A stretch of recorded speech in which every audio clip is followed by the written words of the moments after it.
What up, sports fans? Welcome to the Shop Report. I'm Barbershop Jay. I'll be your host for the day. Here's what's happening. If you're up and around, you're out and about, and you want to give us a shout, that number to call is area code 267-687-0026. Once again, the number to call is area code 267-687-0026. And as always, we'd like to remind you the Shop Report is now being powered by none other than the fine folks over at Rocket Digital Media. It's the one-stop shop for all your digital marketing needs. Excuse me, you can look them up on Facebook at RDM Detroit, or you can go to their website, rocketdigital.net. That's ROCKIT digital.net, and you can tell them the BSJ sent you. Well, the NFL is about near its conclusion. We will discuss Super Bowl 55, the Tampa Bay Buccaneers taking on Brother Rich and Double J's Michael Jordan, that is, Patrick Mahomes and the Kansas City Chiefs. And we'll also take a look back at both the AFC and NFC championships and ask ourselves or ask the question or try to answer the question where the Packers and the Bills went wrong. And take your pick, the 1975-76 Big Red Machine, that's the Cincinnati Reds, or the 1998-99 Bronx Bombers, the New York Yankees. But up first, from the NBA, did Michael Jordan finally get it right by selecting LaMelo? Joining me, of course, on the P-Program to break this down and all the rest of our topics is none other than my man from the NYC, a.k.a. Rucker Park, Brother Rich. What's happening? I'm always honored to be on here, especially when the Browns went so far into the playoffs. Dog pound. Oh, my gosh, man. Save it for last week's show. And on the other side of the ledger, we got my man from up north, Joey James, a.k.a. Double J. Tell the people what you say. Definitely want to say rest in peace to Kobe and Gianna Bryant. But on a much more uplifting and positive note, where's the guy who circles the wagons? Is he here today? No, he's not. Did he take the day off? No, he's not here today, unfortunately, at this time. But I did speak with him earlier, and he should, of course, be joining us before show's end. Hopefully. Yes, that's my man. Can I say, isn't that convenient? Isn't that convenient? Oh, that, please. You mean like when his boy gets sent home and no, you mean like now he calls in sick. No. You mean like convenient when Brother Rich and Double J didn't want to talk about the Browns when they lost to the Jets? That kind of convenience? Stop it. He'll be here. Matter of fact, I'm going to send him a text and let him know that you all are already started in. We're not even 10 minutes into the show yet, and here it is. You all then went ahead and went on your mark, get set, go. But that's okay. I'm going to let him know that you all are up here saying. We were just waiting to hear about Bill's Mafia. We know about this Bill's Mafia. Well, we got to pay attention to that team, according to him. Well, I mean, did they not wow us this year? If you're a football fan, but I forgot. I'm talking. They didn't wow me. They were who we thought they were. Oh they man, out and out. Oh man, please! It's the same guy that said that the Browns would have beat Kansas City. Man, stop it! There wasn't nobody beating Patrick Mahomes, man. I still say that. Oh man, stop it! Can't nobody beat. The only guy worthy of beating Patrick Mahomes is facing off against Patrick Mahomes 2 weeks from now. That's the only guy. You know what I mean? That's why this is going to be. He ain't going to do it. Well, maybe he won't, but I wouldn't count him out. I wouldn't count him out. You can't count the guy out. We give everybody else credit for championships. I don't count the GOAT out. I would not count the GOAT out. Well, I don't know. Oh, here we go with that. Okay, yeah, got you. You wouldn't count the GOAT out. Yeah, I mean, it's hard to argue against, but I'm still in that what do they call it, that camp where there's no one player just so much better than everybody else. Just too many great ones. Because we talking about GOAT, we talking about greatest of all time. Are we talking about at his position? I guess you can make a case for that. But as far as NFL overall, no, I'm still rolling with Jim Brown. Sorry. And not because he played for the Cleveland Browns either. Because of what others who played against him said about him when he played with the Cleveland Browns. And they still say to this day. Now, politics aside, Jim Brown, he played in the day where they kicked you in the mouth with cleats, like whack rappers, like KRS One said. But anyway, let's get to our NBA action for the day, if we could. Is that okay, fellas? But I'm sure Gully will be here to join us shortly. It's good with us. Okay. Oh, I appreciate it. Thanks for your permission. LaMelo Ball. And I asked the question, did Jordan get it right?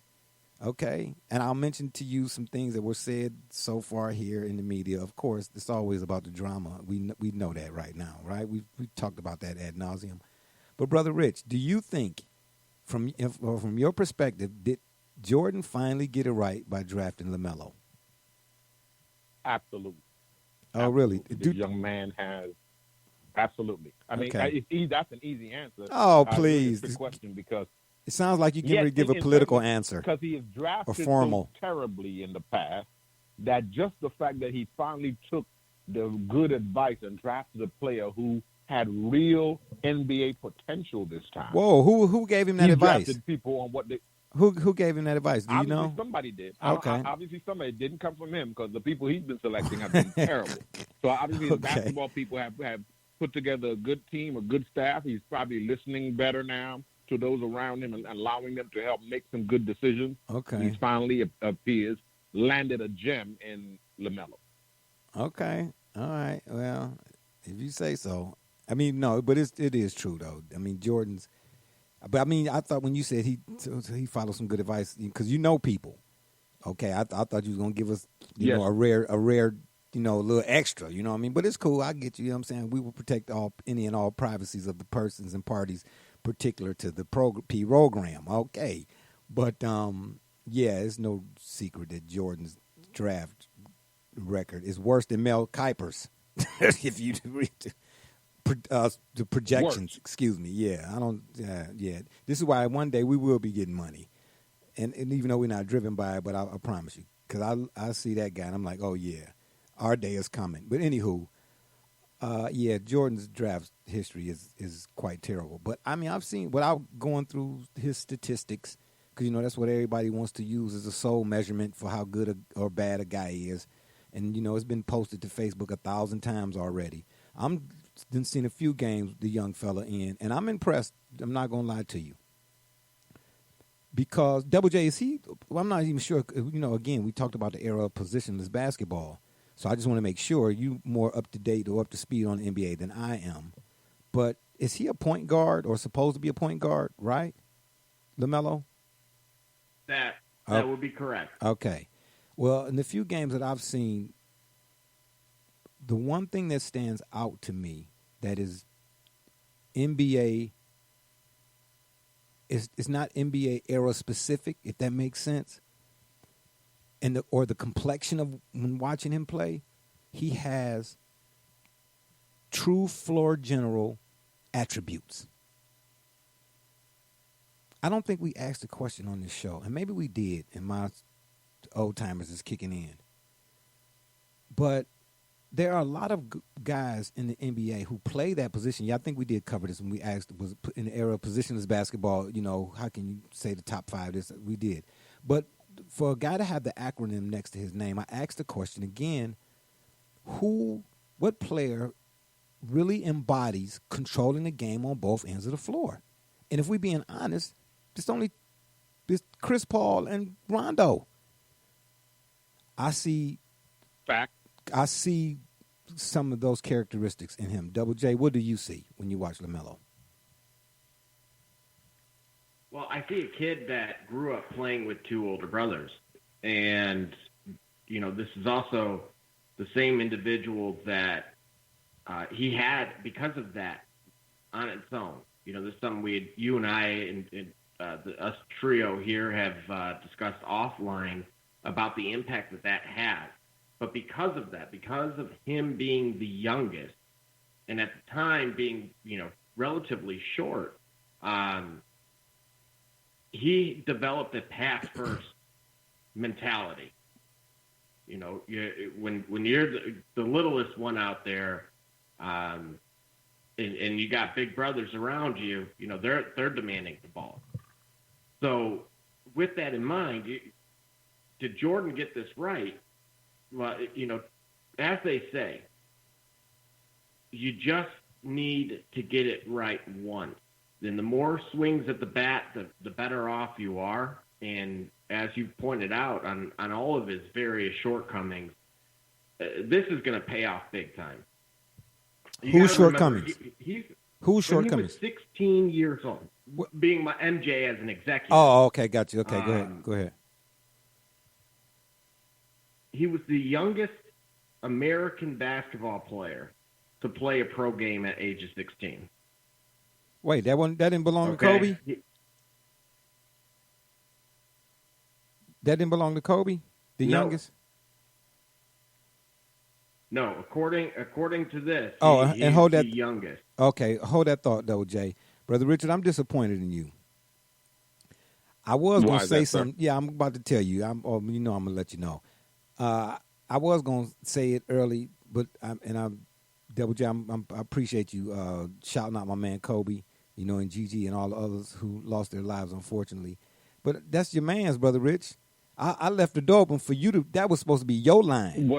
Well, nothing. You're a LeBron fan. That's all it is. That's you just told on yourself. Man, wait till I talk. You already know what it is. Yeah. This is nothing but slander. You just please. Slanderous argument. Oh, stop it. So I'll allow you. Stop it. Stop it. Wait till I talk to Vanessa. How you acting out there in the gated community? They're gonna kick you out, Brother Rich. You done got beside yourself out there in San Diego. You gonna get kicked out. You know what I'm saying? Everybody else cutting their grass, and you out there with 10 toes in the sand, man. Keep it up here.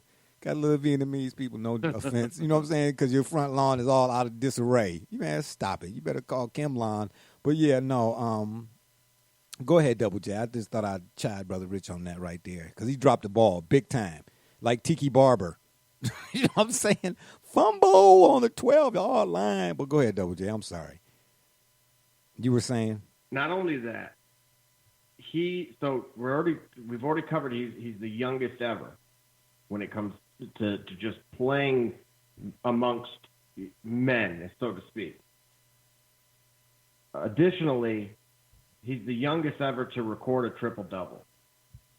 Oh, wow. Yeah, I'm impressed by that. I'm not really big on the PPG. I told you I'm looking for fundamentals when I watch because it's hard to watch. Correct. From the beginning through the end, these games they are. So I did want to see. Let me see what all the fanfare about the young guy is. But yeah, interesting to keep an eye on. He is. But go ahead. So I knew specifically with you that I wasn't going to bring up just points per game. You got to also recall that he's coming off of the bench right now. Yeah, we're gonna get into that. What he did regarding that triple double specifically is he did it in 27 minutes. Oh wow! Okay. And regarding the shooting, as I stated, I'm not going to bring up the point specifically, but he shot 90% from the floor. Oh wow! Well, and that's a good number, but that can be misleading because I don't know how many he did, but if he only took 7 shots, but he made 6 out of 7, would that be 90%, somewhere thereabouts? Or what's 5 out of 7? Is it 5 or 6, whatever it is? I mean, you say, the attempts, but then, the makes, that means he was efficient. So I'm with you on that. You know what I mean? That's you just got to throw the other side of the equation in there. But I'm impressed enough with the young man to, keep an eye on him as well. Just add that to my list of with Ja Morant, and the rest of the young cats that's coming up in the league. But these scores, man, we can't sit here and discuss this without discussing these scores. These scores are terrible. I mean, they just astronomical. I don't see how you get excited. And are we not living in the day and age of the blown 3-1 lead? Isn't that the norm? Fact. Okay. You know what I mean? So, how can we really take this stuff serious, man? Like you've been saying, though, for forever and a day, Brother Rich, it's all entertainment. But I don't even know if it's that anymore. You know what I'm saying? It's kind of lightweight, unentertaining, or starting to be, I guess. But well, if we judge by the ratings, it must not be as entertaining anymore, obviously. Yes, and that's a good point. I'm glad because there's a lot of excuses, about those so-called ratings. Not even so-called ratings. I'm sorry, excuse me, but about the ratings, what I meant to say was the part so-called, people are making these so-called excuses as to why, well, it's because this or because of that or whatever the case may be. I mean, how long is that going to go on? You can't make excuses, for something that's a constant truth, if you would. Yeah. At this point, can't be about who ain't where. And we got my man D Gully from the CO Bus. He came to join us. Gully, what's the deal? Bills Mafia has arrived. The Bills Mafia. You got to keep an eye on. You know what? That's a team. You know what? That team. You know what? Let me tell you something right now. Okay, they were good enough to beat every team not named Baltimore, New England, Miami, Philadelphia, Denver. Was it Denver, Oakland, Las Vegas, whatever you want to call it? They were good enough to beat every other team in their past this year, except for the defending Super Bowl champs and the likely Super Bowl favorites. They were good enough to win the AFC East, which is something that we didn't think was going to do or we didn't matter about because it was the AFC East. They only got to the conference championship game after only losing 3 times in the regular season. All I'm saying is they give credit to where credit is due. Thought they were, Brother Rich. Thank you. Give credit to where credit is due. Shish kumbah. Right. Hey, but but Gully, you know what they started out saying? Shish kumbah. Did you see my pom-poms waving for y'all? Yeah. Y'all sloth. Like I said, check the tape. This is what your franchise has done. They set up all this thing like they're going to do something. This is the team that went to the NFL Finals, the Super Bowl, 3-4 times in a row and lost. They lost. They're losers. Oh, okay, so now history matters. You think Bills. Now history matters. Super Bowls matter. Super Bowls matter. But we talking about we talk. Okay. Until Patrick Mahomes, the Chiefs had the same exact history going back to Super Bowl one. Where are the Cowboys at? Oh my gosh! What this got to do with the Cowboys? What that got to do with the Cowboys? Well, we want to do. It's Bills Mafia. I got Bills Mafia is on here. We know that already. We know Bills Mafia is represented. Okay. But you running with the Bills like I thought you were the Cowboy family. We thought you held it down in the kettle. No. Like Double J put you in the kettle over there. No. What's up with that? So wait a minute. Wait. Wow. Brother Rich, please humor me. What color are those pom-poms you have? Are they red and white or are they brown and orange? Blue and whatever. That's what I'm saying. That's what I want to know. Brown and orange? Yeah, one is brown and orange, and the other one is red and white. This is what we're doing now? This is what we're doing? Yeah. Oh, you remember he was on the. This is what we're doing. Which color are they? You told us that you got to keep an eye on the Bills. The Bills are a real team. Y'all got to keep an eye on the Bills. And they went 13, and they did. And listen, they did good. They lost. And they really went to the. Can you be? Okay, so listen. They lost to Michael Jordan. What the Browns? If at the end of the ball, the Chiefs. Hold on, wait. Lost to the Chiefs. Or the Browns are surprised. They lost to the Chiefs. Who's the team that really arrived this year? Who's the team that arrived this year? Were the Bills the franchise that arrived, or were the Browns the franchise? They both. Were the Bills? Well, I don't know. You tell me, Brother Rich, because the Browns were 11-5 and the Bills were 13-3, and nobody saw that coming. But the Bills' record does not matter. We know that already. That's what Why does the Browns record matter? Because the people on the line with me tell me all the time about the franchise that was the Browns and all the losing they did and how they grew up with them. Well, how can you tell us that sordid history and negate the own history of your own team right there in Buffalo that is a loser? Oh, wow. This is okay. Yeah, this is unbelievable. Brother Rich, you just made our point. Went to the Super Bowl and then don't lost. really. It's not like the Browns is a franchise. Brother Rich, they went Gully. to a game that the Browns have never played in, Brother Rich. They went to a game that the Browns never played in. Whoa. What game? I don't represent the old Browns. Hold on. Wait. I said it from check the tape. I said it from day one. So how is it? All right. So listen. So tell me then. I guess I missed something. I guess I missed that last week in Kansas City, Bruce Smith and Thurman Thomas and Jim Kelly suited up. And Andre Reed suited up. The barbershop, did you see them on the field? Because I showed up listening. According to history, this is the history of the team say that the Buffalo Bills are the same team as franchise that they were in the same neighborhood with the same fan base, same supporting system. They weren't uprooted, ripped from their fan base, taken to another team, another city. Oh my gosh! Reassembled there, and then another brand new team with a brand new Brother Rich. owner. Hold on, started Gully. from The scratch Browns Gully. to come in, and the only didn't- thing they were allowed to take was the colors of the team. Okay, That's listen. all they were allowed to take. It was the team colors. That's the only thing that remained the same. Hold on. Let me When say this. Art No, they Modell should have moved been. the They team. should have sent him to Toronto. What? Sir? What'd you say, Oh. Double J? You said they moved. They should have sent him to Toronto. Oh, Right wow. over the, Gully. Niagara Falls there. Okay, Gully. Brother Listen. Rich. Listen, hold on, Gully, When listen. the team that Art Modell owned was moved to Baltimore because he owned his team, Fact. the fans of the Browns were not also moved to Baltimore. Like nobody Exactly. sold their house and moved to Baltimore Exactly. when Art Modell moved his team. So by that logic, how can you talk about the Bills' history of the fan base that stayed in the same city the team was when the Browns, new Browns, as you want to call them all the time, they play in the same city that the old Browns did. Notice the fans moved, Brother This Rich. Buffalo Bills So it's team the is same the fan same. base.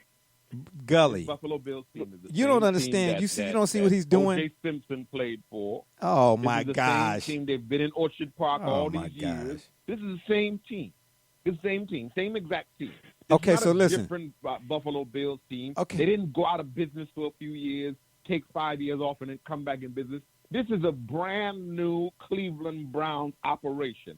So And much guess so what? That it took the franchise probably 5-6 years to even understand how to operate in the NFL.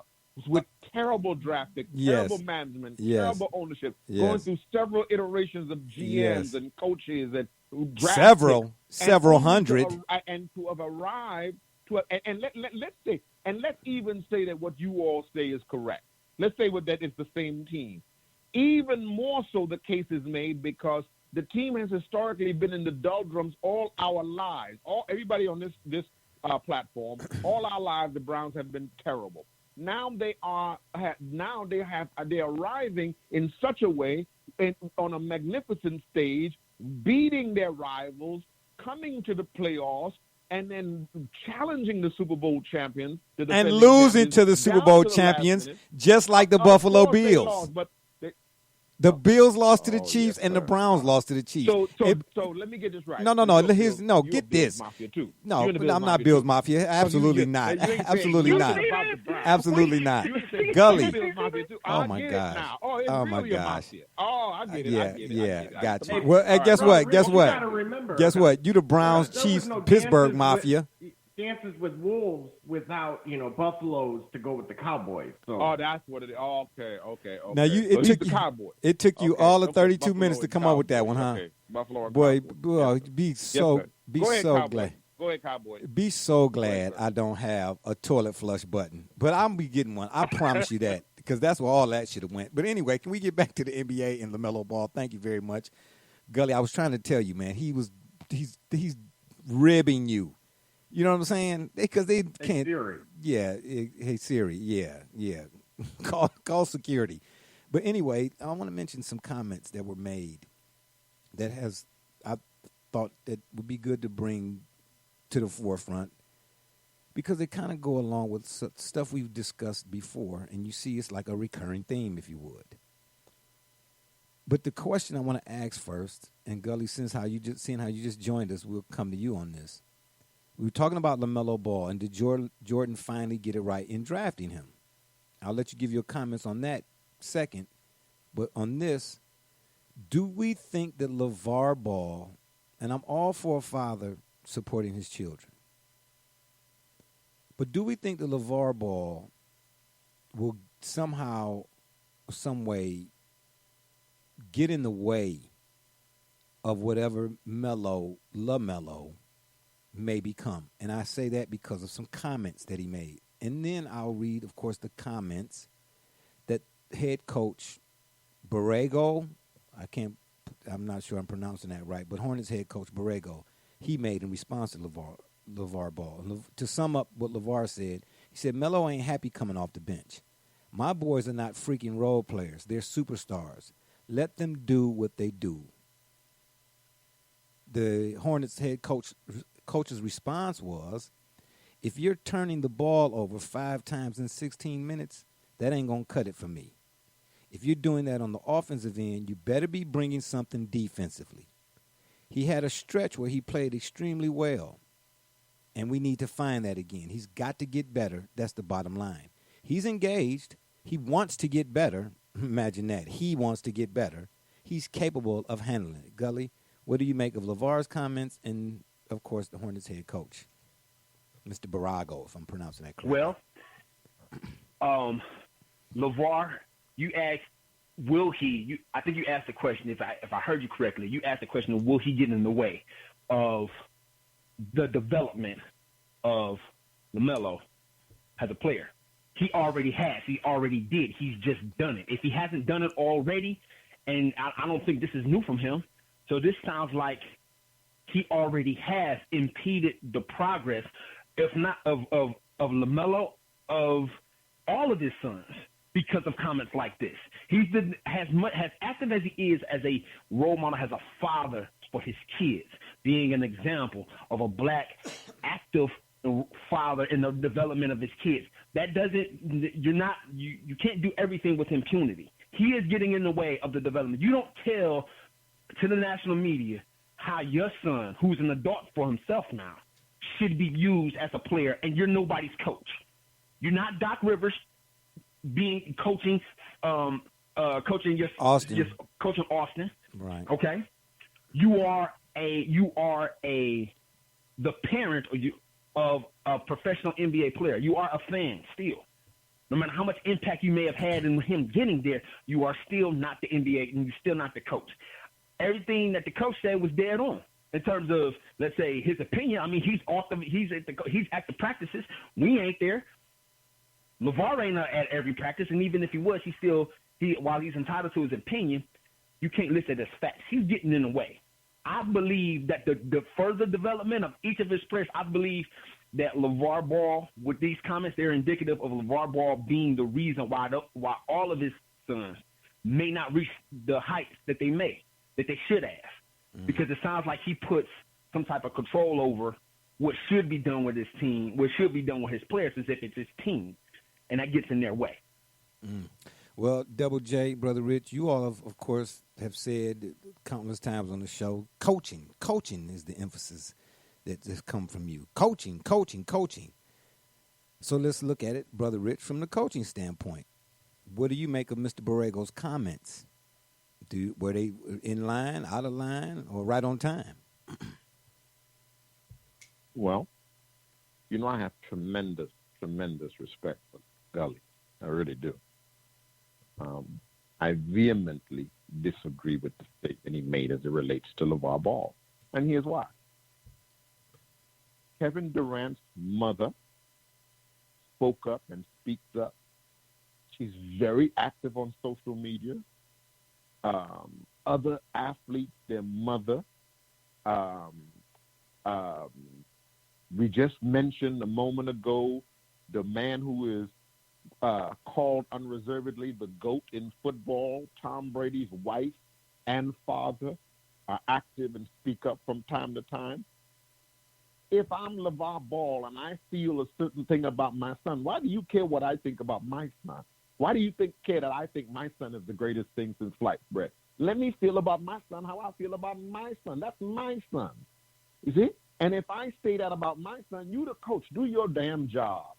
You win my son's confidence in the locker room. That's your job. Don't worry about what I think about what I'm just a fan of the game.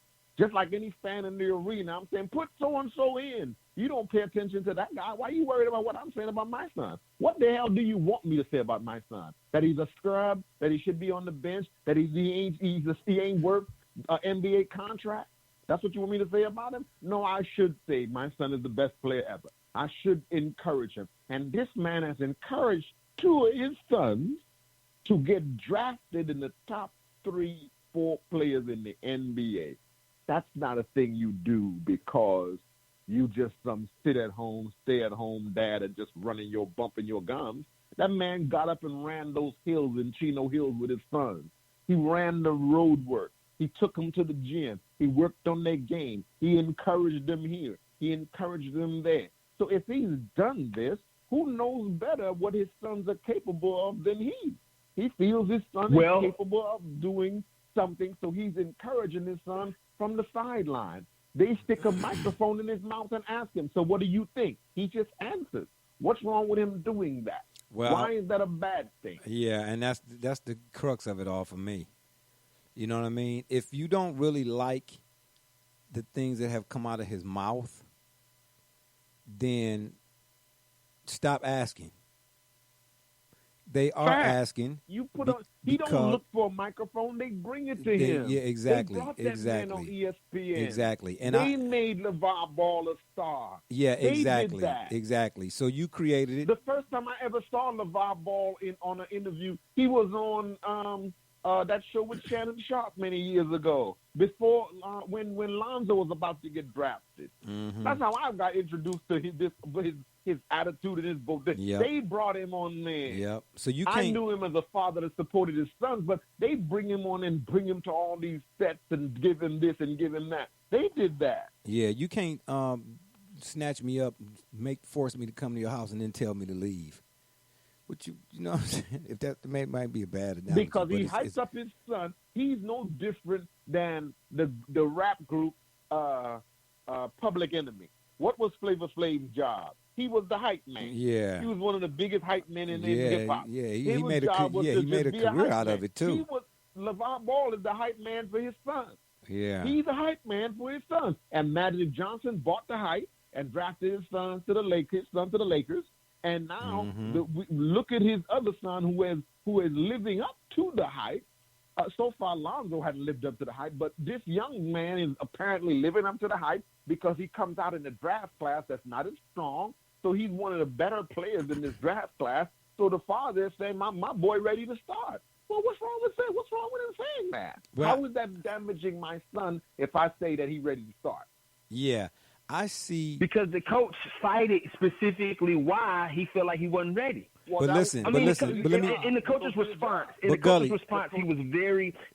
But Gully, here's what Brother Richard is saying: the coach didn't have to respond to LaVar Ball.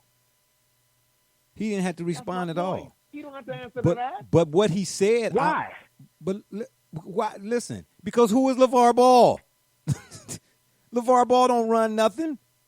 Fact. He don't run nothing. That's my point. He don't listen. The coach. You gotta listen to what LaVar Ball. How do you care what LaVar Ball says? Okay, listen. He's a father saying he thinks his son is good. What's wrong with that? Why do you care what that man says? Listen. Let me. Here. And here's why I brought this up, because it's a difference in what the coach said versus saying anything at all. There's no media obligation to respond to LaVar Ball like it is to respond to Shaq and Chuck and them. If that, you know what I mean? Hey, let me ask you a question. You got sons. Your sons play basketball. Yeah. I got sons. They played soccer. When my sons played soccer, when I went out to the field, I was the biggest mouth, loudest father out there. Yeah. And you wasn't going to tell me that my sons were not good. So if people used to look at me, other parents used to look around and say, who is that guy? Well, I don't care what they think. But let me Mind your business. I'm here for my son. This ain't got nothing to do with you, the referee, this one, that one.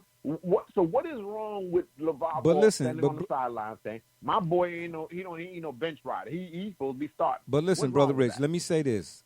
But I will tell you, when my sons played hoop, I know how intense I am. And I know I can be too intense at times. I'm just talking about me. They would play in rec leagues, and I would be on the sidelines, and I was the loudest guy in the room. You get what I mean? But they had a coach come to me one time. He said, I feel you, man. But you telling him to cut back door when I'm telling him to pop out because his jump shot is the best one on the team. You get what I'm trying to say? He ain't nobody else on the team. So I had to fall back. Me. All right. I understand that. I had you to fall shouldn't back. coach your son. I wouldn't coach my son. Yeah, right. It's different if LaVar Ball is on the sideline trying to coach his son. Right. If you told me, but isn't saying that your son should be starting? But isn't saying that your son should be starting when the coach makes the decision not to start him? That's not a coach. That's not saying he's coaching.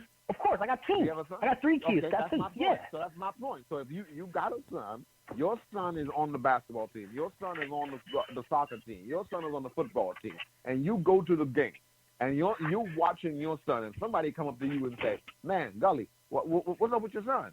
You say, "Man, I think what you gonna say? My son is a damn bum. That's why he's sitting on the bench. He need to get his fat ass up and run." Is that what you're gonna say, or are you gonna say something encouraging about your son? Seriously, we're using profanity now. Seriously, oh my gosh, agree with you or not? Especially in a world where they're giving people. And he don't even realize he did it for just showing up now. Yeah. Come on now. No, but listen, he ain't got to do nothing. But listen, what the thing is, if Borrego, I'm separating that he had to say anything at all from what he said. His content, I'm in agreement with. What I'm not in agreement with is LeVar Ball has as far as I know, he don't have no stock in the Hornets. He don't have none. He didn't pay no. In other words, none. Listen, I'm gonna tell you like this, for real spit. LeVar has a right to say whatever he want to say. And as does the coach. They both have a choice to say what they say, but neither are obligated. My kids tried it with me a time or two. Talking about they want some ice cream and all of this. I had to go get one of the bills and show them what you say around here don't carry no weight. I love you, but until you get one of these with your name on it, you don't make no decisions around here. So what Borrego could have said in response to LeVar, yeah, all right, I appreciate you, but I'm going to coach the team. End quote. Just leave it at that. You get what I'm saying? But I'm in agreement. You can't. Borrego he really expressed how I see a lot of the young cats in the league and why I call it the debut and all that. Yeah, you can't just you can't turn it over. I gotta be able to. We give Pop credit for being able to holler at the superstars or the guys who who everybody paying to come see. We give Pop credit for that, so I get it. But in this case, Borrego didn't have to respond to him at all. Let LeVar say whatever he want to say. What obligation did Borrego have to say anything? That don't mean that what he said wasn't true and inconducive to and all that. That's separate. Why say anything at all? If there's no contractual or medial or some sort of something the NBA say, there's nothing in the NBA guidelines or bylaws that I haven't read or that I'm not aware of if there are, that says you got to respond to LeVar Ball. Jordan didn't say nothing. I don't know if he would be supposed to in this case, but I'm just saying, respond, especially if you already know what LeVar coming with. Right, Jay. Michael Jordan wouldn't respond to LeVar Ball. That's what I'm saying. You don't need to respond to LeVar Ball for what? Why do? And then Gully, you didn't answer my question. I asked you, what's the difference between did you take any issue with what Kevin Durant's mother says, or some of these other players, what player's wife says? Do you take an issue with what Tom Brady's wife said when she used to get on social media and say certain things? No, yes, she did. Are we saying that these people? Yes. Yeah, they all. It's a few of them that did. They're related to these people. They have no voice in the community. They shouldn't say, when people stick a mic in their mouth, they shouldn't say anything. Now what Mike? And if they say something, because LeVar Ball says things, it should hurt his child's career. So we're gonna punt it. I'm saying specifically in the sense that he said what he said about his sons. Probably be something that maybe I may say about my son. But what he said about his sons was definitely a coach's opinion of that if he were a coach. I know that's his son, but he was taking a shot at the guy. A coach. He took a shot at the coach. That's what I'm saying. He took a shot at the coach. Okay, but guess what, though? He took a shot at the coach, but guess what? Basketball probably better than the coach. Listen. Who the hell is the coach? Say again? The coach anyway. Listen, let me say this so we can move on. Let me say this so we can. He know what he's talking about. Let me say this so we can move on, please. Yes, he took a shot at the coach. We all seen where that was coming from. But if you know what LeVar Ball is, this ain't LeVar's first rodeo with all of this. So if I'm Borrego, in that case, what my grandfather said to me would have somebody should have told him. That's what have come to mind. Were I the guy in that situation? Man, the dog barks at the moon, but the moon shows no indication of being disturbed. Who is LaVar Ball that I have to respond to him? Okay, I have his son. Or he should have said, or he could have said, let me do my job. Or I would. He's doing his job as a dad. I'm doing my job as a coach. Next question. He didn't have to go into detail. Who's the Lakers' current coach right now? Who do what? Who's the Lakers' current coach right now? Frank Vogel. Was Frank Vogel the same coach that coached LaVar Ball? I mean, Lonzo Ball, when Lonzo Ball was drafted with the Lakers. Okay, No. yeah. Was he or no? Yeah, I believe so. Yeah. Yeah, I don't think he was. I don't know. Say Okay, again? I don't know. Well, go ahead. Where you going?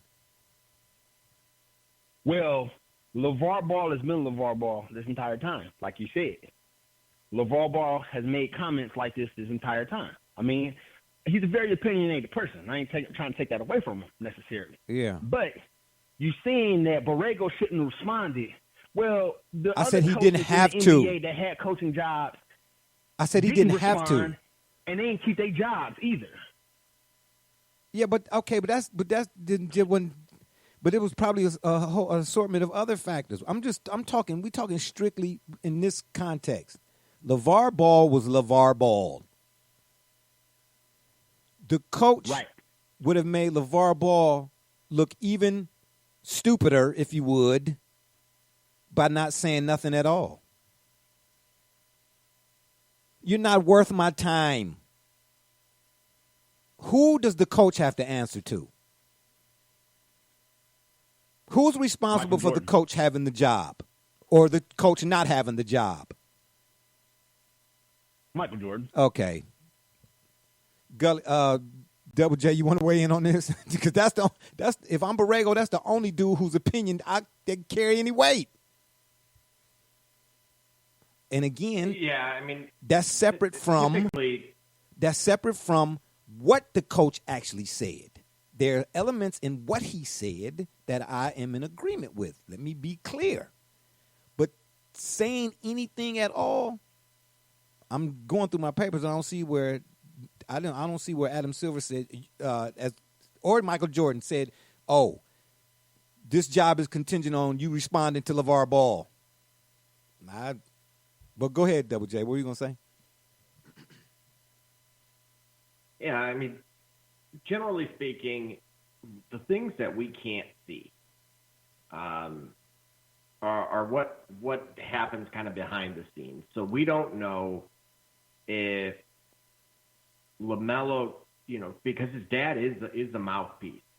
So we don't know if it was driven by LaMelo, who this early was frustrated and expressed that to him, and that's he knew a good point. Because again, he's not a part of the team.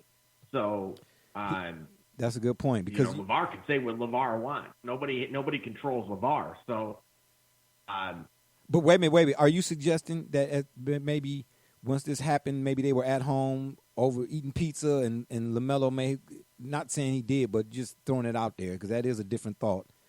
LaMelo was like, "Man, Dad, man, he ain't playing me, man." And then LaVar said, "Okay, I'll handle it. I'll say something." Is that where you going with that? Well, absolutely. I mean, think about it. We know how active of a father and the role that he plays in their life, and you could see from their personality type between Lonzo, who is very shy and definitely not a type A personality at all. And so I think because LaVar is that, understanding that, look, it is detrimental if you come out as a player and say, this is BS. I was a top 5 pick and top 3 pick. I deserve to get more minutes and work through my struggles. rather than be benched by this no-name coach when we've seen, countless, when the league itself is really being driven by the players, not so much coaches anymore, which, is somewhat of another topic for another day. But all of that, I find that rather interesting. Him checking in with his son. So the league is being driven by the players, huh? Okay, got you. Keep going. I find that rather. Well, and that's representative of the horrendous product that we generally have been seeing. Yes, that was Bransky ball being made there. So, with all of that being said, that is the potential way that this happened. Additionally, of course, LeVar being a mouthpiece, he could be getting, he could have fell victim to those adding him, as so to speak, on, Twitter and other social media outlets where he felt, that a response was necessary. But again, even if he was just simply speaking his mind, I believe there is a little bit more to be said about the fact that this happened. Again, as Gully pointed out, his kids are adults now. It's not just, LeVar needs to shut up and, let them do their thing. As a parent, you're always going to root for your kid. You're always going to, try to put your kid in the best position to succeed, no matter, however old they get, you always remain that much older than them. Yeah, so, but let me say this too. They are adults, technically, or according to the law. But according to life, they still got a lot left learning to do. Go ahead. He stated himself, and this was the part that you mentioned that I think was being overlooked, was that, the coach himself not only believed it garnered a response, because as you stated, you would have handled that situation very differently, but he gave reasoning as to why he's not starting, which told you it was performance driven. This was not a case of Tua in the NFL being kind of groomed as so to speak. This was, hey, we are a put up or shut up kind of league. This is how I'm going to run my team, and until I can fully trust in you to make all the right decisions, I'm going to do what I believe is best for the team. And since then, they've improved a little bit, but one of the struggles was that LaMelo we talk about being pass first, which sounds like a great thing. But when the offense is really meant to be ran through Gordon Hayward, again, for what it's worth, we'll leave the reservations behind. But with them paying him that amount of money, that's how they wanted the team to operate, which was through him. If that wasn't happening, and he was trying to do too much with distributing the ball almost equally, you can easily see why they had sat him down. But ultimately, the best thing LaMelo can do, continue to play to his highest capability, because when he ends up winning Rookie of the Year, makes that I know there's no All-Star game this year, but in the future, when he starts doing those things, it's going to put a lot of pressure on the team, because we, unfortunately, as you've stated, we are a numbers-driven league, and especially from the fans' perspective. And so at some point, it's going to be inevitable that, hey, this guy's way too productive to be coming off your bench. And at that point, you will really find out, either by way of a trade request or in another outburst or two at that point, there's going to be some more things that develop between now and then. Okay, let me say this lastly before we move on to our Super Bowl 55 picks and discussion and our AFC-NFC championship recap. Number one, if the Hornets are, because they're paying Gordon Hayward a certain amount of money, therefore the offense has to be ran through him, that's a bass-backward philosophy. I'm sorry. If you're hiring me to coach the team, because and here's why I say I'm not mad at the coach, and I understand where Gully was going. What the coach said, I'm in favor of. I'm not. That's why I had to stop coaching. I don't care how good you think your kid is. Okay. I'm not going to be disrespectful to you, but I'm not going to hurt the other however many guys on the squad to showcase your son. Or in the case of, like you just mentioned, Gordon Hayward, I'm not going to run the offense through him because we're paying him the most money. That makes no sense to me. I'm going to play and coach according to who is complementary. If Gordon Hayward, if I'm pronouncing his last name correctly, is better off the ball, and I got a LaMelo who is good at getting guys the ball, because let me tell you, let me reiterate, this is the problem with the Today BA and basketball. Everybody's playing to FanDuel. I'm playing to win. You can still win, like Jimmy Butler showed, even though they didn't win the whole thing last year, but he showed in 2 games, you don't have to hit three-pointers. You can still use fundamentals to win. I'm going to play LaMelo and Gordon Hayward on the floor at the same doggone time because they complement each other's game. The rest, all that other stuff you're going for, it'll fall into play. You're putting the cart before the horse if you're running the offense through one guy because he's getting the most money. What the coach said in regards to LaMelo, again, let me be clear. I'm not going to allow you to hurt the team regardless of how many times Sports Illustrated said you was the top 100 recruit. I'm going to sit you down. Now, I ain't never coached at that level, right? I've said that. Let me reiterate. Never coached at that level, but I've coached. And there was always a guy on the team who was more talented than everybody else. And I get him out there before I realize what type of game he had. I got to get mine. And I'm watching everybody else on the bench like, oh, or in the game playing with him like, dang, man, you ever going to give it to me? Or you ain't going to. No. I'm not going to let you hurt the team. No, you can't turn the ball over. And then there's different types of turnovers. So I'm with the coach in that regard. But again, the question basically was, why even say anything to this dude at all? The time I take addressing LeVar Ball, whose opinion really don't weigh nothing but respected because that is his son I'm coaching, the time I could take on pointing out to LaMelo, like the coach did say. He said he's engaged. He want it. That's all I need to know. Do the player want it? Oh, my bad. Did I go down? My fault. Anyway, if you're up and around, you're out and about, the number to you want to give us a shout, excuse me. Boy, I just love ending segments on a great note. The number to call is area code 267-687-0026. That number again is area code 267-687-0026.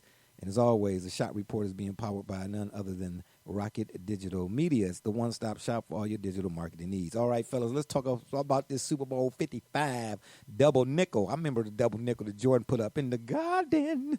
Too bad I wasn't there. Brother Rich, you played me that day, man. You had courtside seats next to Spike, and didn't even take your boy. Tell me, I got something special for you, man. Yeah, you and Spike was over there. Helen. Anyway, Double J, since you were the last to speak, we'll give you the first one to go around. And you've been so patient on the show today, Double J. You know what I'm saying? I'm glad you must got your keg over there or something. I don't know. But we'll start with you. The Chiefs, Bucs, are you impressed? Not impressed? Old guy versus the new guy? And after you give your little spiel, I will let the folks out there know where I've heard this. The storyline surrounding this Super Bowl, I've heard this before. But go ahead, Double J. What do you think? Definitely impressed. You have the reigning Super Bowl champ against really the person who has had the Super Bowl as a mainstay or vacation home throughout nearly the entirety of his career. This very well could be the passing of the torch. I believe it will be regardless of result. Yeah, you know, I think the one thing, despite this crazy year, is that you won't really hear anyone complain that we do not have the two best teams in the league here right now. Yeah, isn't that interesting? And for the first time ever, a team playing in its home stadium will be representing. Now, that's impressive. That's impressive. Yeah. Brother Rich, what say you, man? You like this matchup, Mahomes and Brady?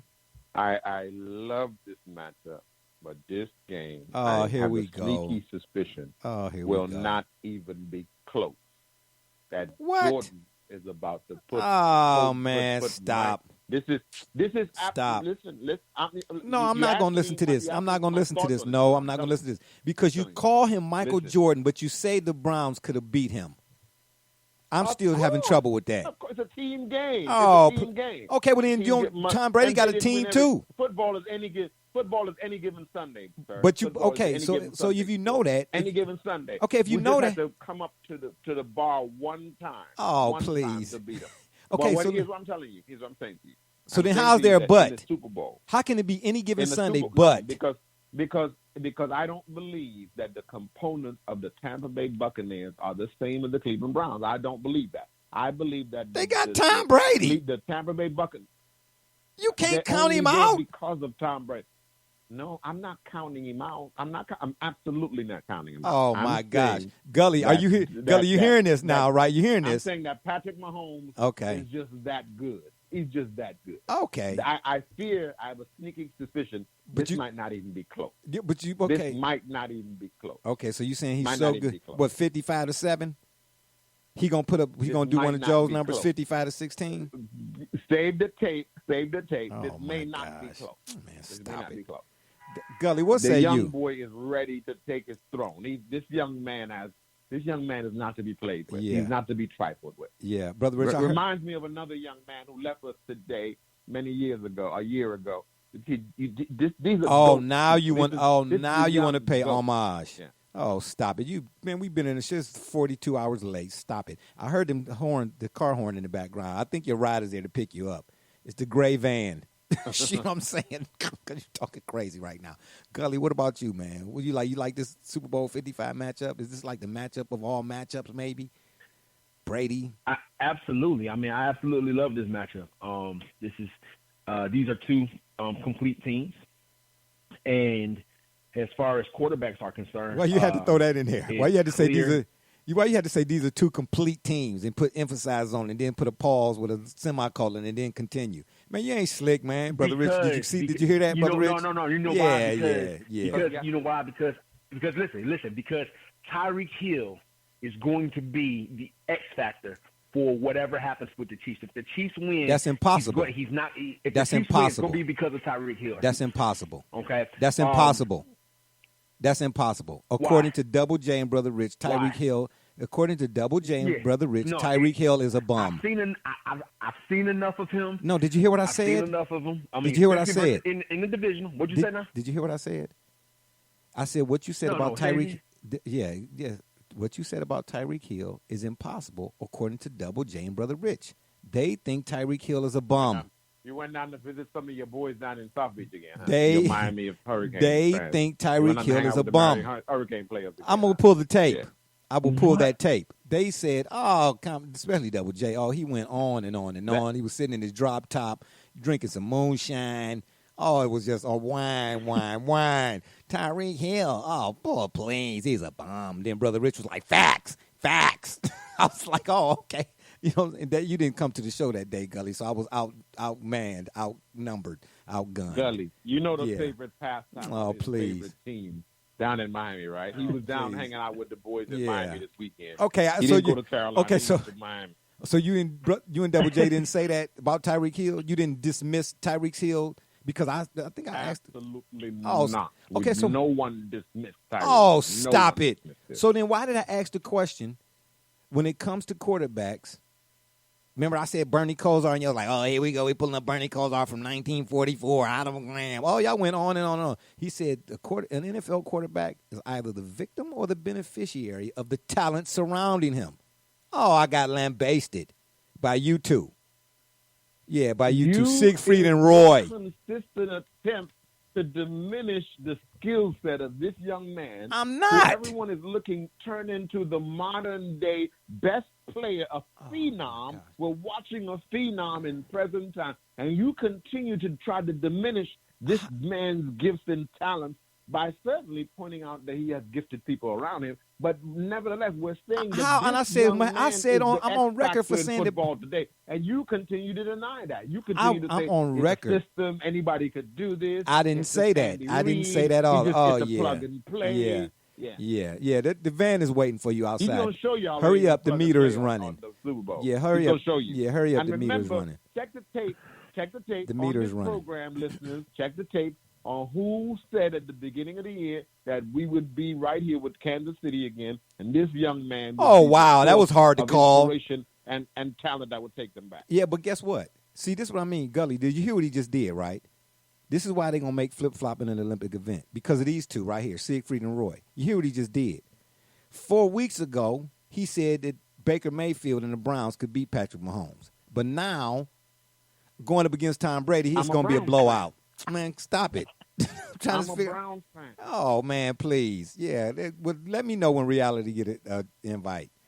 Yeah, this is what I'm trying to tell y'all. But, yeah, I think it's going to be a pick 'em. If whatever the line or the spread is on this one, I will be absolutely jaw dropped. Awestruck, I don't know. I can't even find an adjective to describe it. I don't think this is a pick'em. This is a pick'em. Oh, and believe me, I've seen times where there were pick'ems. You know, back in the day when it was Joe Montana going up against the Giants defense and Lawrence Taylor in the playoffs. Now there was pick'ems. Check the history. Yeah, it was pick'ems. But this should be, this turn out to be. It should be one of the best. I mean, Brady is Brady. Can we deny what the man done did? Not to say that He's the GOAT. Yeah, I wouldn't. Okay, here we go. I'm not, and you can't deny what Mahomes done did. You understand what I mean? Absolutely. And when you sit here and say that I'm denying him of his how, and I said he's on whole nother level. I said he's in a class by himself. Well, check that part of the tape. Over the last last several months, because Double J consistently gives you facts and football facts to support him, and I continue to just harass you about your Cowboys fandom because they've been so inferior this year that you had to acquiesce that at least the young man in Kansas City is playing some good football. You finally gave it in because you were the one trying to tell us it's a system over there. Really, I did not. I asked the question, was it the system? I asked the question. Just go there and plug and play. Oh, man. See, this is what... He tagged me in something last night because somebody else had that outlandish take. That was the Watson. That was the Watson. I said... I tagged you in something because I wanted you to see if you think what I said was outlandish, what do you say about those guys? Don't try to put this Well, I tell you what. Oh, stop it. This is unbelievable. There's a reason. Brother Rick, the whole group was telling that gentleman that they need to lay off of whatever they're smoking. Oh, I didn't read everybody else's comments. I just made my own and exited stage left. Yeah, see, Gully, you see what's going on here, right? See, this is what happened when you move to a gated community. When you move to a gated community, all of a sudden, you know what I'm saying? Everybody else is peons. This is the kind of stuff. That's what happened. That's what you took that post office money and did. You moved to a gated community. What post office money? We understand what you're doing. What you talking about? What post office money? You forgot who's running the post office. The Joy. Here's the question I have. What kind of money am I making? They're taking the machines out. I don't understand what it was. Okay, I got you. But go ahead. Here's the question that I have. Okay, have a question. Assuming. Whoa. We don't, hold on. Like T'Challa would say, we don't do that here. Affirmations. Assuming that Deshaun Watson gets moved to another team, and that team performs better or makes the playoffs this year, are we going to say Deshaun Watson did it, or are we going to say the coach that he got did it? Which one are you guys going to pick? We got Double J and Brother Rich. Which one are we going to pick? No. He going to be a coach's or he going to be a assistant thing? Listen, no, we're not going down that road. No, we will answer that question on next week's show. Yeah, please, no. Gully, you was wrong for that. Now, you know that would take a whole nother 12 hours. Stop it. Yeah, you did that on purpose. Really? I should have hit the mute button on you. Double J, what happened with the Packers in the NFC Championship? Well, this may RB, I hope you're out there listening. Because Aaron Rodgers is said to be the GOAT. Coaching. Yeah. Go ahead. Matt LaFleur, initially when he opted on 4th and goal prior to halftime, he didn't trust his quarterback. And their defense did not do their scouting report on Miller. The guy runs a 4.2. Yeah. Go ahead. That's not even the point. Okay, he did that at right before half. Okay, I get it. It's still technically a 2-possession game, but again, you got a whole nother half here. The rationale at the end of the game. Again, very similar set of circumstances. You're at the 8-yard line. Even if you turn that ball over, if you get the 3 and out that you were assuming you were going to get, the field position would have still been greater than if they just kicked the ball off. He didn't trust Aaron Rodgers. There was absolutely, well, I'm saying for the Packers, here's the thing. If they go forward on 4th and goal and they don't get it, because again, it was an 8-point game. It was still a 1-possession game.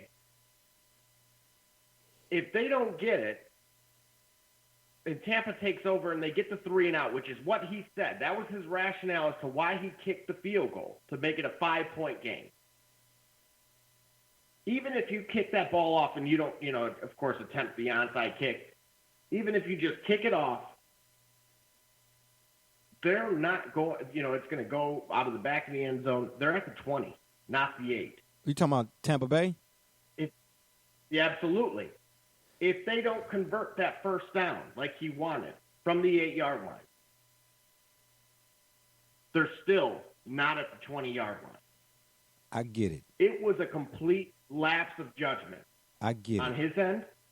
I doubled down on your point that he doesn't trust his quarterback, which is ridiculous, but here's why he might not trust him. He is 0-42 when trailing by more than 1 point in the fourth quarter to a team with a winning record. Yeah, but here's the thing, though. Here's the thing. This is Aaron Rodgers we're talking about, not Mitch Trubisky, not nobody else. Aaron Rodgers, despite all of that, while it's being true, is arguably said to be one of the best quarterbacks in NFL history. Please do not have me go run the gambit of his resume. It is impressive. But at the end of the day, I'm going to say this. You do not give you don't give Tom Brady the ball back with no time left on the clock. As great as Mahomes is, who in their right mind would give Tom Brady the ball back? I don't care if he was 73 with time left on the clock. Especially when that quarterback that you're hailing is 1-8 when trailing at halftime in the postseason. Yeah, but I mean, but it's not as if though Aaron Rodgers didn't have some stuff on the other side of the ledger that would make folk consider him to be one of the best. The guy's about to be MVP. So in other words, if he's this and that, okay, if he's one in whatever what you just mentioned, okay, but he's about to be the MVP, explain to me where that makes sense at. Which is what I've said, and I use the Heisman Trophy to sum Steve Nash. To sum it all up. These awards that are being handed out now, it's a popularity thing. Whoever the guy is that's hot and that ESPN keeps showing a lot, he the one that got the trophy for the most part. Come on, man. This is the first time in Heisman, fourth time, that a guy who actually, Alabama's Devontae Smith was actually the best player in college football last year. Regardless of position, he was the best player, and they gave it to, like Charles Woodson. Other than that, as long as the Heisman been in rotation, it goes to quarterbacks and running backs. Wow, who can't see that coming at the beginning of a season? That's why I say the actions belie the actuality, or what actually happens.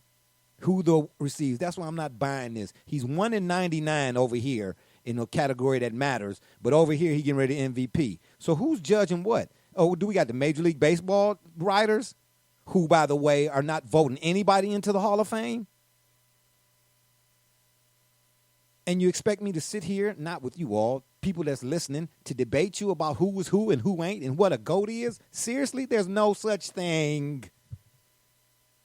Excuse me for going off on a tangent. This is why I don't buy into none of that stuff. It's all a matter of perspective. Sports is something I love. It's something I do. It's not who I am. I'm just here to talk about it. You ain't going to see me all colorful up, wearing this and wearing that. No offense to my dude. Do your thing. I ain't telling nobody how to do what they do, but no. Hey, when I read Personal Foul and read up on Arnold Rothstein, yeah, okay. I'm the last one to be taking any of it seriously. Okay? Come on, man. How you don't trust Aaron Rodgers? Guy about to be an MVP. Let's start with that. Gully, what happened to the Packers? I'm missing something. Yeah, you're missing something. I'm missing something. I'm missing something here. Okay. I don't know what happened to the Packers because. But I bet you, Brother Richard, know what happened to the Bills. Oh, Brother Richard, that was your cue. That's what I mean by the gated community. Interception on 3 consecutive drives, correct? Yeah, that was in the second half. Yeah. That was in the second half. But let me tell you something. But he put up 28 points in the first half. Everybody want to. Doesn't matter about the first half. Okay, the Falcons put up 28 points in the first half versus that same Tom Brady. Doesn't matter what happens in the first half. In the second half, the game was still close enough. Tom Brady threw 3 picks on 3 consecutive drives. The fact that the Packers could not capitalize effectively off of those momentum-changing picks, almost consecutively. I'm glad you brought that up. He had 3 turnovers, Tom Brady did, and they only got scored points off of 1. And I think it might have been 3. Yes. All right, keep going. The other thing, the late game drive in the red zone, where with the clearing, Aaron Rodgers was looking for a pass when he should have run, at least to get closer, because I don't even think it was 4th down. I think it was like a 3rd down. He looked for a pass. I want to say it might have been to Devontae Adams. He was looking for Devontae Adams, I think. Those sort of things, as great as Aaron Rodgers is billed to be, and as great as I've seen him play, having momentum back in your favor 3 consecutive times in your house, and then this is being a result. That to me is mystifying for a guy who's supposed to be. That's a good word, mystifying. Great. It's mystifying. Yeah, it don't add up. 1 plus 5 is not 12. Because think of it this way. Well, what you mean they shouldn't be there? Is that what you said? No, the Bucs shouldn't be going to the Super Bowl. Why not? Because let's say Aaron Rodgers had thrown 3 consecutive picks on 3 consecutive drives. You know what I mean? If Aaron Rodgers had done that, the game would have been a blowout. Yeah, what I'm saying? The Bucs would have dominated that game. They would have turned those momentum-changing drives into points. And the fact that they were gifted 3 consecutive interceptions by astute play from the defense. You know what I mean? The defense, let's say they were a bend and not break. It's still Tom Brady, and they still have a fairly high-powered offense, even though late in the game was running the ball. Even though Tampa Bay didn't have a really good, didn't do a good job running the ball late. Yeah, they did. They still got the drive. They still got the ball. Yeah, they did. Late game. No, I'm saying second half. In the second half. Oh well. Rushing the ball second half. Well, look. Yeah. At the end of the day, they didn't run the ball very well at all. Yeah, Leonard Fournette. In the second half. But see, you don't have to rush for 100 yards in a game like that. You don't have to. All you got to do. See, no, you don't. In a game like that, I'm not looking for 100 yards. I'm not looking to pad everybody's football fantasy numbers. I'm looking to win the real live thing. Okay, Yeah. I just need to be able to take And the that- lid that off. would be You like know a what I'm saying? third Bring and them 4 safeties rushing to get down. the first down. Right. Yeah. Just bring them getting safeties jobs. down so I can Absolutely. open right, so I can get a guy like Miller behind the defense. See, I'm playing to the complexion of the game. I'm not playing to this says on 90% of the time I should do this. No, I'm going off what I see. Because no game flows statistically consistently. Can you quantify what your gut be telling you? Oh, okay. But guess what? How many times have you said to yourself, man, I should have followed my first mind, or I should have listened to my gut? Huh? More times than you got your calculator out. I ain't knocking the numbers. I'm not knocking the numbers. I'm not. But give me I'm going with what I see. And this is why, to your brother Rich, Double J's, y'all's point about coaching, the ones I grew up watching, hey, the Shanahans and all of them, and even the Kyle Shanahans, they see something work, they're going to keep running it until you stop it. Even though they play sheet said they should have ran something different 12 plays ago. I watched Mike Shanahan when he came back with his second stint with the Washington football team with Kirk Cousins against the Browns, run a bootleg all the way down the field for a score. He ain't mix up nothing. You can't. I'm gonna run it till you can't stop it. And guess what? I before we came out this game, I had 52 plays on my sheet statistically. Now I had 50. The game said percentages said I should, and I only called play 1 for the whole game because you couldn't stop it. And I ain't even have to call all my plays. That's what I would have said as a coach. Yeah. Fournette ran well enough to keep them linebackers and everybody else close enough to the line, because ain't no way in the world you get beat like that. And then on the pass interference, he grabbed that dude's shirt. And boy, you could have called the other one on the shoulder pad that the Bucs player did on the Green Bay player's shoulder pad. But he wasn't there long. You know what I mean? That was ticky-tacky. But the one that really kind of was eye-popping for that game, that was actually a call, and I think the flag actually may have came late too, believe it or not. But it was so obvious when they slowed it down. The dude grabbed the boy's shirt with both hands. Grabbed it with the left hand first and then grabbed it with the right. Yeah, okay, yeah. Yeah, you ain't no way in the world. The NFL would not have gotten away with not correcting that one.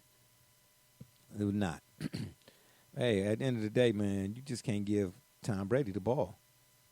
I don't see how you do that, man. Listen, when I'm going up against them guys doing a conversation, and it's only a handful of them in the conversation, or as everybody like to do nowadays, these Mount Rushmores, I'm playing to win. I don't care if it's 4th and 22. We going for it. We got Aaron Rodgers. Now, if it was Mike Tomczak, I might punt. Or if it was Vinny Testaverde even. You want me to pick on some Kane guys? I will. Brock Berlin, maybe. What other Hurricane guy other than Jim Kelly and Kozar played in the league that was absolutely horrendous? Pick one. Steve Walsh? Yeah, if you got that guy, then yeah, okay. I make them kind of decisions. Man, please. We playing every down. Oh, y'all giving us an extra down? Yeah, we taking that one too. I'm going for 7s every trip. I'm not kicking no field goals, and I got Tom Brady.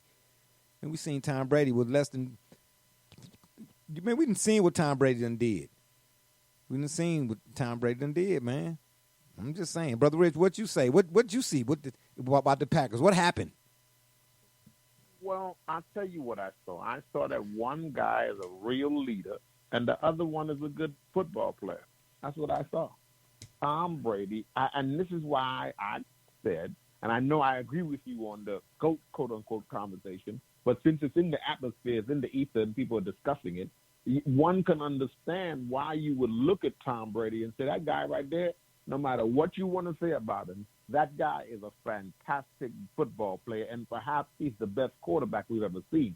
And when you take into consideration the difficulty factor that's attached to being a football player, and this is his 10th time appearing in the top game, the Super Bowl, in this modern era, you got to look at it and say, what is it that makes this guy take a team and take his teams and his players rally around him? And remember, this is also somebody who we universally hear. We don't hear his teammates ridicule him. His former teammates all seem to admire him, have tremendous respect for him, respect him as the kind of man that he is, the kind of teammate, locker room guy.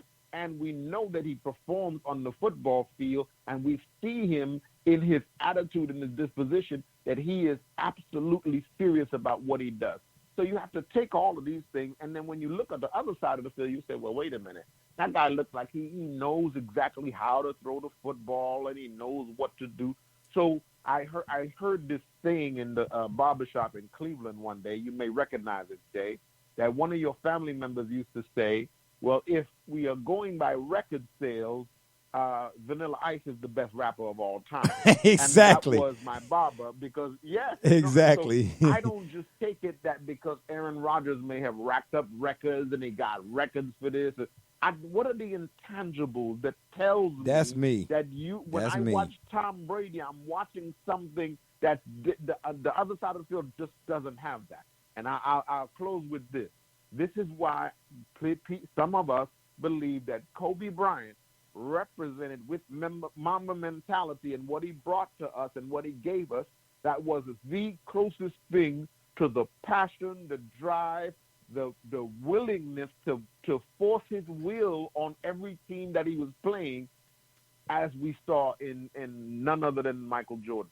And up until that time, we had never seen that. And there's some of us that say we have never seen it, except that it existed in Kobe Bryant and Michael Jordan in the modern era of basketball. All right. Well, you made up for it a little bit. You still got you got about 30%. You still got about 70% to go. I'm gonna need you to patch up that gated community defense.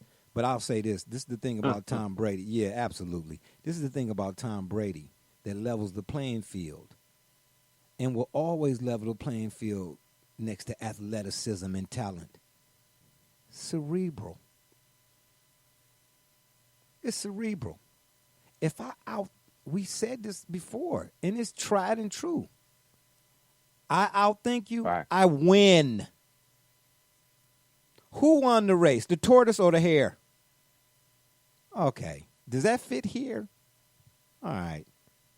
If I outthink you, I will take my chances on beating you in your athleticism. All day, every day. Now, it may not have been to the same degree then as it is now. But that's the reason why we give Larry Bird the most credit. And right. Don't act like when I say to the same degree then versus now, like it wasn't guys in the league who were athletic. Michael Cooper was one of them. James Worthy was another one. It was some athletic dudes in there. Bird was if James Worthy was, and guys like Cooper and Doc was still in the league too, even though he was on the tail end. I can't think of no other names off the top of my head. But if there were guys at this end of the athleticism end, Bird was on the opposite end at the anti. He was at the very end of no athlete. You couldn't even say and Larry Bird's name in the same sentence. But ask all them athletic guys, did they fear him? Yeah, we all seen the 30 for 30. Remember now, Bird was in the era of the Dominique Wilkins. Who was flying over the basketball. Sean Kemp. Thank you.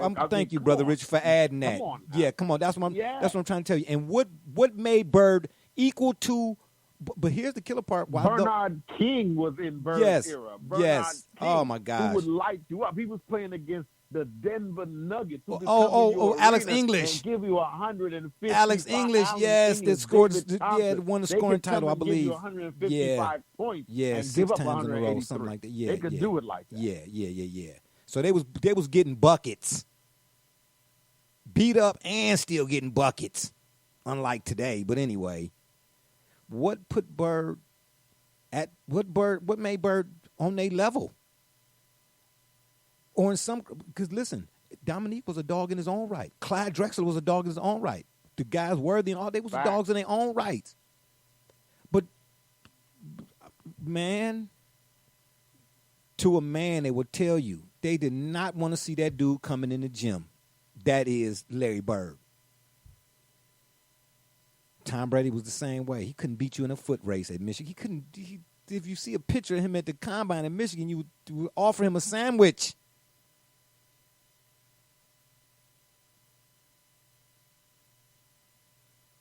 But that mind, that film study, and what you look for, I'll take that every day. Give me that guy. You know what I mean? While on the flip side, everybody watching highlights of a guy who can dunk, talking about he got game. He dunking. Whoop he do? Okay. Nah. Them dudes was good, darn good players in their own right. And Larry Bird was, and they don't get to, people forget Dominique and Sean Kemp is my point. Right. But they don't forget Larry Bird. And why is that? Because he was 6'9" and 250? Man, come on, man. Don't get me started, man. Don't get me started, man. Then folks talking about, yeah, but these dudes, he the best power force, and I'm taking Larry Bird. Because Larry Bird is going to outthink you. And he going to get you. I mean, come on, man. You heard what Gary Payton said about guys like John Stockton even. I talked trash to that dude for 12 years, and he ain't say nothing. But meanwhile, I was sitting on the bench with 3 fouls. Yeah, okay. Yeah. That's Tom Brady, man. That's Tom Brady. I am not taking nothing away from Patrick Mahomes. I done seen him do stuff I ain't never seen nobody do. The closest guy, and I'm not comparing him, but the closest guy that I could even say could even remotely do the things that Mahomes could do was John Elway. And I'm talking about all the way back at Stanford. John Elway was different. And he was the total package. He was the total package. I mean, as far as a talent. And Mahomes is the total package. That's why I say this is a pick 'em, because I would not count Brady out, man. If any given Sunday was a true expression, the translation would be Tom Brady. 267-687-0026 is the number to call. 267-687-0026. Did I say that right? Yeah. The Shop Report is now being powered by Rocket Digital Media. It's the one-stop shop for all your digital marketing needs. All right, fellas, this is the last one for the day. I appreciate y'all for staying with me this long. We are now at Take Your Pick.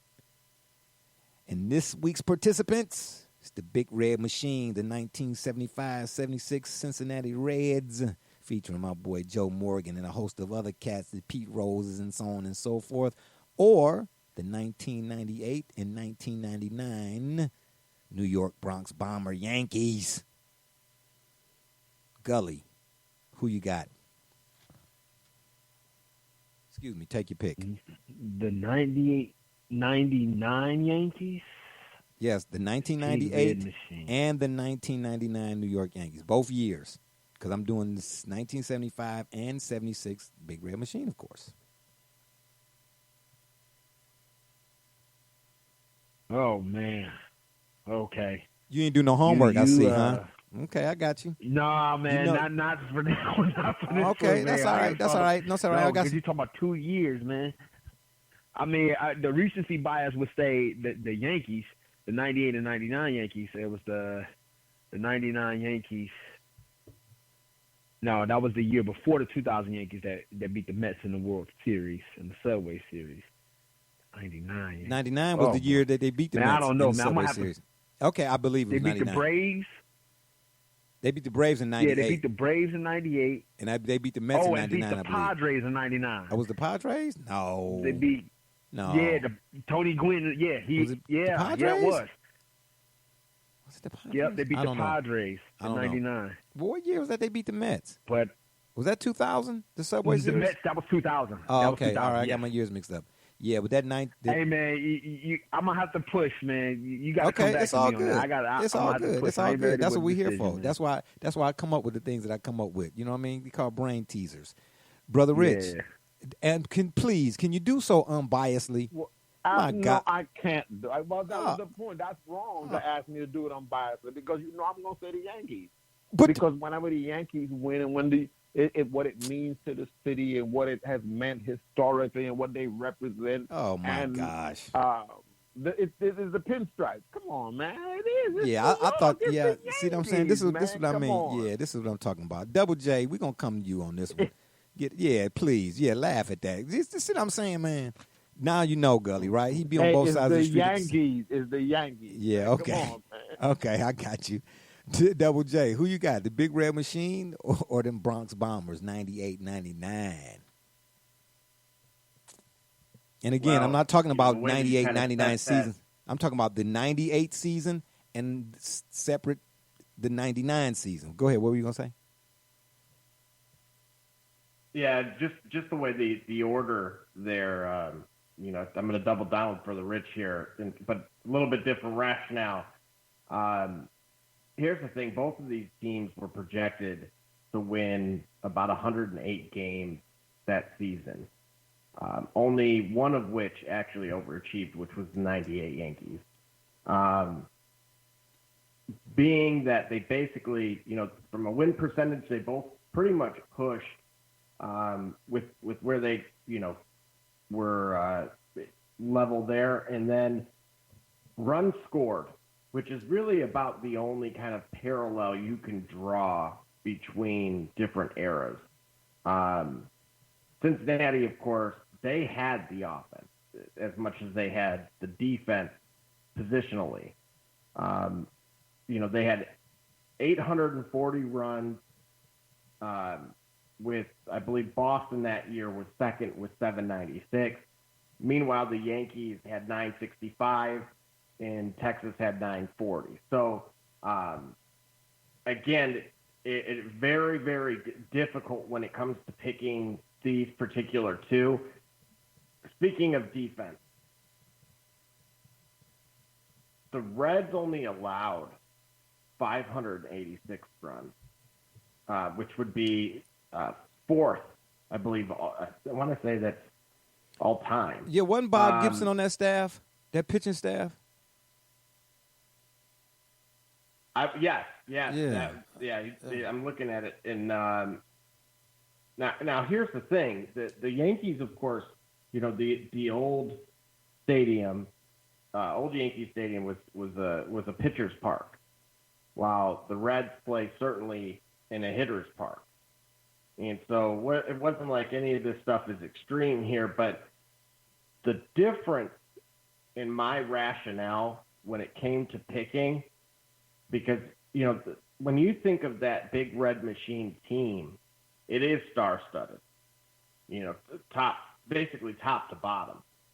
But when it came to pitching, that is where I believe that the Yankees would have had the edge in comparison to the Big Red Machine. I don't know. Pete Rose and Joe Morgan were no joke at the plate.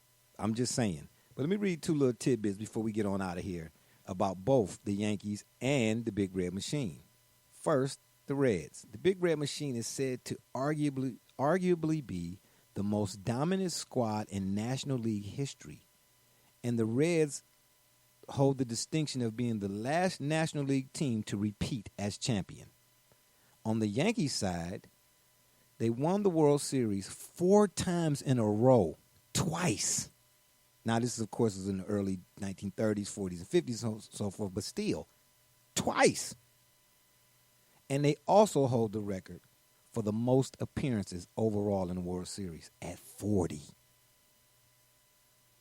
Unbelievable.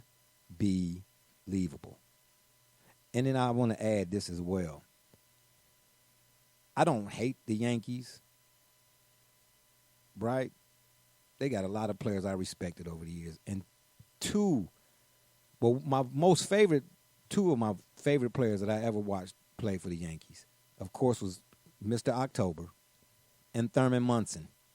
Look him up. If you're out there listening, you know who Thurman Munson was. Died tragically, but in a plane crash, I believe. But look up Thurman Munson, one of the best catchers outside of Pete. Pete Rose played catcher too, I believe, didn't he? Or second base. He played all positions. My bad. But anyway, one of the best catchers Thurman Munson was, in my opinion, that I watched in my lifetime play. Even as a young kid, he was just. I didn't even understand the position, but I just loved watching him play it. But I'm rolling with the Indians every day, all day. Kenny Lofton, Albert Bell. Anyway, But it was two guys, one on that Yankees team in particular, out of all those names on the Yankees teams those years, because I believe Gary Sheffield was on that 98 team, wasn't he, or was it the 99 team? He was on that one of those teams, I believe, or I know he was on the 2000 team. All the names that you would think of, Jeter, whoever. Man, when the Indians were playing the Yankees and this guy came to bat, I had to cross my fingers. And I ain't had nothing to do with the game. I just had to cross my fingers. That was Paul O'Neill. Man, he played baseball, man. I did not like him, but I respected him. Paul O'Neill was nothing to play with, man. He was nothing to play with. Brother Richard, you know I ain't lying now. Right. Okay, I'm just saying. And then the other guy, I used to cross my fingers when the Indians would play this dude, and he would be at the plate, is Jay Buhner from the Mariners. With all due respect to Ken Griffey Jr. Man, Jay Buhner used to come to the plate, man. I thought it was going to be a fight breakout every time. I didn't. Them dudes, man, they just, oh, my goodness. It made my stomach churn. Don't ask me why. And I was more so really into sports back then. That's when I had most of my hair, all of my hair then. You know, I was thinking clearly back then. You know, and after you lose a few hundred follicles, you know, some memories still start to fall off too. Fellas, as always, I appreciate y'all. We've been here for a minute. We're going to go and get up out of here. And on that note, it's been fun, but we got to run. We appreciate y'all for listening. Don't forget to check us out right here on Spreaker.com. Or you can check us out on Facebook, Twitter, Apple Music, Google Podcasts, iHeartRadio, or wherever you listen to your favorite podcast, and give us a follow. And while you're at it, or should I say also, don't forget to subscribe to our YouTube channel, or you can hop on over to the shop's Facebook fan page. And if that don't work, Google it.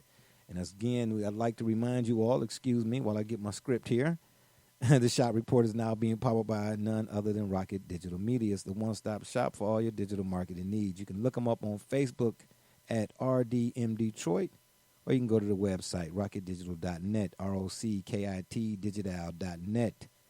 For my mans, B. Rich, Double J, D. Gully, and all those who follow and support us, we say thank you. I'm Barbershop J, and you've been listening to the Shop Report. And remember, the next time y'all want to know what's really going on, man, come to the shop. Walk-ins are always welcome. Holla.